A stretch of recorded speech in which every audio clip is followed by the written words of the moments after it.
5-6 çağdan soň ýylda bir gezek otpuskasynda bir putsovka berilýärdi. Nämeden? Profsoýuz diýip bir zat bardy. Şo putsovkaga kyzyp, şo beriljek medallara kyzyp aýallar bizem şo dogup ýatan habarlar ýok. Bize mene indi bile otyryz.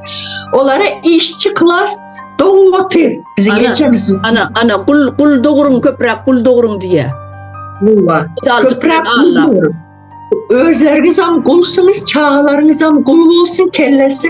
Hem özünüz çağaların bokuna bulaşın, hem çağalarınız bulaşsın. Vaktiniz olmasın, gözünüz açılmasın. Yine şimdi bizi şugun kolonyasına şugun eterlik getirin günüdür. Üstünün martını bediliyordu. Şonyalı. O geplesen yaman değil, bu gep kutaran yok. Prosta vaktimiz bulmanın için kıyız kaçar şunu bir aydayım dedim.